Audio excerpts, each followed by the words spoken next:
Hey, brand builder, Rory Vaden here. Thank you so much for taking the time to check out this interview. As always, it's our honor to provide it to you for free.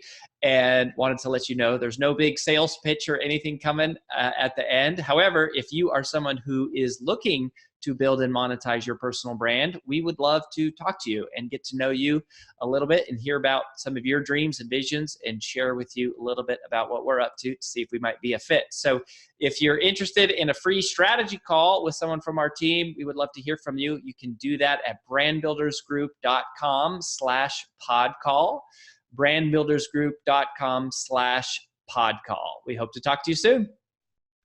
High performance secrets from NBA superstars. What a fascinating conversation with Alan Stein. And man, I loved that more than I thought I would. You know, I'm not a huge sports guy anymore. Although I used to be. It was like my whole life growing up as a kid was the Chicago Bulls. But what a tremendous conversation. If you didn't listen, go back and listen. It's fantastic. I'm going to share with you some of my highlights. If you didn't pick this up, Alan was a skills trainer for NBA superstars, and I'm talking superstars: Kobe Bryant, Kevin Durant, Steph Curry. This guy was in the gym working with them, and has written a book and started as a speaking career, sort of talking about it. And so I'm going to share with you my 3 top takeaways from the interview of what hit me, and also how I interpret and internalize all these conversations. And the first one is really from Kobe Bryant. So it's coming from Kobe Bryant by way of Alan. But Kobe said something so important. He said, the best never get bored with the basics. The best never get bored with the basics. And from somebody that was so spectacular as a player, as a performer, as Kobe Bryant, to hear him say that is moving to me, and it's inspiring to me, and it's validating for me, and it's edifying for me, because I agree with that. The best don't get bored with the basics, because the basics are what hold everything up. Really, I would say the people who are the best because they're the best at the basics. They're not the best at the exceptional. They're not the best at the flashy. They're not the best at the extraordinary. They're brilliant at the basics. And that's a thing to ask yourself. Are you brilliant at the basics? Are you brilliant? Are you executing the fundamentals? Are you doing the things consistently that need to be done to grow your business? And when I think of like sales, right, I go, referrals are the basics. It's the fundamentals, but it's the only thing you need. Like, are you asking for referrals in your business? If you are, you're probably succeeding, or you will be soon. When you look at marketing and you go, are you putting out content consistently in many different places, right? Our content diamond formula that we teach. Are you following that? Are you doing it consistently? If you're trying to be a speaker, are you speaking consistently? Are you on podcast interviews consistently? Are you being brilliant at the basics? And personal branding is no different. Like, these are the things every single week in and week out. I got to create a video. I got to create a podcast. Our team's got to run a production schedule to just keep things going. We got to drive leads. Our sales team has to show up. They have to, have conversations. They have to follow up. They have to close. We have to onboard new people. Like, we get to do all those things. And if the basics are good enough for Kobe Bryant, the basics are good enough for me. They should be good enough for you. And it's the secret. It's the truth. Like, here's the irony is I think people look at superstars and they go to superstars thinking, if I could just get access to this superstar, then they'll teach me the secrets. Then like there's some hidden playbook that we're looking for. We convince ourselves that there's something that they know that we don't know. And if we could know what they know, then all of a sudden everything would be unlocked. And there is a secret that they know that we don't know. The secret is there isn't a secret. There isn't a secret. The secret is to be brilliant at the basics. Or as Kobe says, the best don't get bored with the basics. And so they're not chasing flashy. They're not chasing fancy. They're not chasing the spectacular. They're mastering, dominating, and becoming brilliant at the basics. And so the question is, are you? Am I? Are we? What are the basics in your business? And are you dominating them? Are you mastering them? That it was just so powerful for me. The second takeaway from that conversation with Alan was when he said these ultra performers, these superstar athletes have an amazing blend between confidence and humility. Confidence and humility. And I totally agree with that. I've seen the same thing over and over with ultra performers that I've been around in my life, and people think they get this mixed up. This is an important distinction, and it's a balance that you need to understand, that confidence and humility are not at odds with one another. Confidence is not the opposite of humility. Pride is. Pride is the opposite of humility.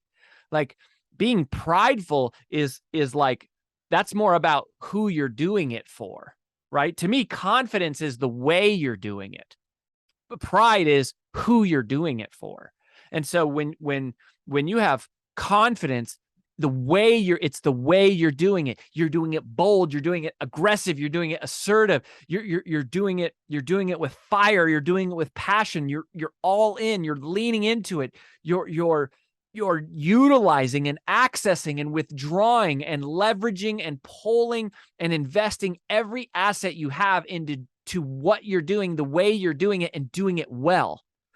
Pride is totally different. Pride is who you're doing it for. Prideful and being prideful is like, I'm doing it for me. I'm number one. I want everyone to see, how great I am. To me, that's pride. And that's the opposite of humility. But I think people, especially if I may say, I think Christians are an interesting subgroup of people who struggle with this. At least I can speak for myself as a Christian, right? Because it's like the meek shall inherit the earth, and humility is valued. And so it almost feels like if I'm being confident, I'm somehow being unholy. I'm being unspiritual, or I'm being less Christian.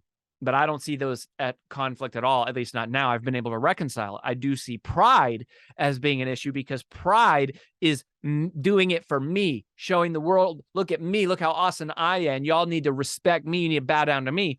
And pride is a massive problem, because it is in conflict with, the first commandment of like, no other gods before me, where it's like humility is, my life is in service of God, and my life is in service of the people around me. It's not about elevating me. So I can be humble and extraordinarily confident at the same time. I can be bold and humble. I can be confident and meek. I can be aggressive and assertive and still be holy. But pride is different. Pride is like, I'm taking up the space of the most important, of the most high. And that's a problem. But and that's different even than taking pride in your work. I think that's different than being prideful. So these players, probably take pride in their work, but they're not prideful. It's not, look at me, I'm the best, I'm the man, y'all bow down. But they are extremely confident. I can take that shot. I've practiced this thousands of times. I loved when Alan said this in the interview. He said, if you hadn't seen how many times Steph Curry had taken these millions of shots in an empty gym, you wouldn't be as impressed when he makes 12 threes in a game, right? It's, for most of us, like, oh my gosh, 12 threes, this is in a game, this is superhuman. But you go, nah, he's like hitting 12 threes in an hour all the time, because he's shooting millions and millions and millions of shots. It wouldn't seem that like, it just wouldn't be that much of a superhero, because it's like, it's more like muscle memory. And so I think that's what's really cool, is you can be confident and bold, but you can also have the humility to put in the work and focus on the basics and to keep practicing. And, I loved when he was telling the story about how Kobe was, most players are working out once a day. The best are working out twice. Kobe's working out 3 times a day. He's leaving his first workout by the time people show up. And it's like, he realized that if I do that every day, no one will ever catch me. Like, over the course of a day, it doesn't add up to much. Over the course of a week, it doesn't add up maybe to much. But over the course of a season, 2 seasons, 5 seasons, a decade, it adds up so much. So this blend of confidence and humility, you can have both. They're not competing. They're totally reconcilable, and you need both. At least this is a high performing secret of NBA superstars, according to Alan, which I concur with. And then the third one, actually, I thought was super relevant, especially for personal brands. Now, at Brand Builders Group, I think there's sort of three core audiences that we serve. And I think of them as experts, entrepreneurs, and executives. So experts are like speakers, coaches, trainers. Entrepreneurs are people who are more like professional service providers or direct salespeople, or just, they have some type of business, and they're not selling a product related to their expertise per se. They're just driving leads for their existing product or their existing business. And then you have executives who are mostly on the hunt for a raise or promotion, or maybe getting hired at some other company, or just industry visibility. But when I look at the expert portion of our audience, speakers, coaches, and coaches specifically, this was super relevant because, I asked Alan, I said, were you ever like insecure that you're coaching the best players in the world? Like, clearly they're better than you are, and yet they're receiving coaching from you. And I loved what he said. He said, I knew they were better players than me, and they knew they were better players than me, but that doesn't exclude them. That doesn't exclude me from being able to add value to what they're working on, right? Like, that doesn't exclude me from being able to help them. And that was a really powerful and an important moment, because, a lot of you, if you're coaches or speakers, it's like, you don't necessarily have to have done something at the level or to the full extent that somebody else has. You need to be an expert. You need to have results. You need to know what you're doing, but you can still add tremendous value. So first of all, there's that, right? You can still add value. But the other part that hit me was going, there's a big difference between being the world's greatest player and being the world's greatest coach. There's a big difference between being the world's greatest player and the world's greatest coach. They're not the same thing. Nearly all of the world's greatest players were never the world's greatest coach. In fact, in all of professional sports, it's extremely rare where a player wins a championship as both a player and then goes on to win a championship as a head coach. Now, I looked this up a little bit, and it actually has happened more often than I know, specifically in basketball. In football, it's like Mike Ditka and Tom Flores and like Gary Kubiak. There's only a few in football where they won a Super Bowl as a player, but then also won a championship as a coach. And specifically as a superstar, like I hope he wouldn't mind. I wouldn't think of Gary Kubiak as a superstar player. He was a great player. I was a Denver Broncos, right? I was a Broncos fan. So I watched Kubiak, but a great coach, and, an amazing Hall of Fame career. But Mike Ditka, I would say, was, superstar and won as a coach, but that's very, very rare. Now in the NBA, Steve Kerr did it. Of course, won championships with the Bulls, and then also won as a coach. And Phil Jackson has done it, but mostly as a coach. I think 9 rings as a coach and 2 as a player. And again, I wouldn't think of him as a superstar player, but he is one of the greatest coaches of all time. And I didn't know this, but Patrick Riley won a championship as a player and then also, as a coach. But Bill Russell was a superstar player and also won championships as a coach. But outside of like those, there weren't a ton. Like, it doesn't happen that often. And even when it does, it doesn't exclude this point here that there's a difference between being the greatest player or one of the world's greatest players and one of the greatest coaches. And it's very rare and hard and not necessary to be both. And I think about this at Brand Builders Group, right? Like, we're coaching many of the biggest personal brands in the world, right? I'm coaching, advising, being their strategist, I guess is the technical term, but like, Ed Milet's got way more followers than we do. He makes a lot more money than we do. He sold a lot more books in his launch than we did, but he's humble enough to invite in somebody like, us, because we know something about it. And, you take his reach, his reputation. I mean, the success of his book launch is because of him. There was a whole team that helped him. We were part of that team, but it was really because of of him. But yeah, our system helped. Yeah, we coached him through it. Yeah, we have a process that really made a difference. And, of course, he's been super generous and grateful publicly about that. And it just shows you that going, hey, I've never performed in terms of in some of those metrics as the way that he has. He allows me to speak into that. Lewis Howes, same thing. Eric Thomas, Tom and Lisa Bilyeu. These, we're getting more and more. We're working with these very, very like high profile clients because we get really good results, and we, the word is spreading that what we do actually works, and it's ethical and it's honest and all that stuff. So personally, I experienced this. Now, I think I've performed in many ways. Like if you say personal branding, speaking, author, there's many ways that I've been a great player. I don't know if I would say superstar. I mean, a Hall of Fame speaking and New York Times bestselling author are, I guess very legitimate things, but it doesn't matter. The point is, for you, even if you've never been the greatest player, you've never been a superstar, you can still add value. Like Alan, who I was interviewing, he's not going to be in the NBA Hall of Fame, yet he's coaching some of the best players in the history of the game because he knew the game really well and he was a great coach.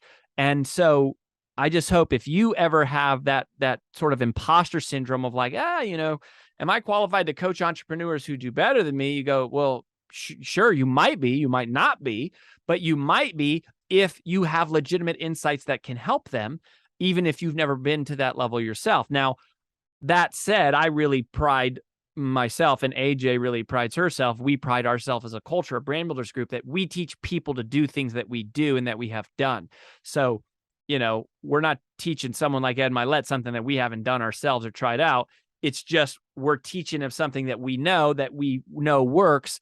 And then because of who he is and his reputation and his reach and his trust and all of his other relational capital and all the other assets that he has, it's just it's a bigger result on a grander scale. So, it's just kind of a balance, right? But like, don't feel that imposter syndrome that just because someone's older than you, or maybe you think somehow smarter than you, or maybe they make more money than you, or they have a bigger business than you, it doesn't exclude you from being able to add value to what they're doing just in and of itself. And then also going, well, yeah, the greatest players don't hire the other greatest players to teach them. They hire the greatest coaches. So you go, maybe I'm not the greatest player, but I'm going to focus on being one of the greatest coaches who's ever, been in this profession. That's awesome, right? I mean, Phil Jackson has 9 rings as a coach. I think it's 9 and 2 as a player. And it's like, people think of him as a coach, one of the greatest coaches of all time. Like, he's coaching Michael Jordan, Kobe, Shaq, incredible. So just keep that in mind. And again, this points to how insecurity and self-doubt is always, you only feel those things when you're thinking about yourself. You don't think about them when you're thinking about other people. When you're just going, I'm here to help. I'm here to serve. I'm here to add value to you. I'm here to make a difference in your career, in your life. I'm not worried about what you think of me or what my credentials are. I am here focused on you. I'm here to help you. That is a part of the essence of what makes a great coach, even and especially at the superstar level. So thank you for being here. Thank you for the honor of allowing us, me, AJ, our team at Brand Builders Group, to speak in your life. It's preaching to the choir here. By definition, you're here listening. It's a sign of humility and coachability, and also hopefully confidence and boldness to go chase your dreams and knock them down and do the work it takes to make them a reality. So share this podcast with someone who who's a sports fan, who's also thinking about building their business, or they're an entrepreneur, or building their personal brand. This is a great one, both the recap and the interview with Alan. Make sure you go follow Alan on social and leave him a comment, send him some love. Just say hi, let him know you heard him here on the Influential Personal Brand Podcast. We'll catch you next time.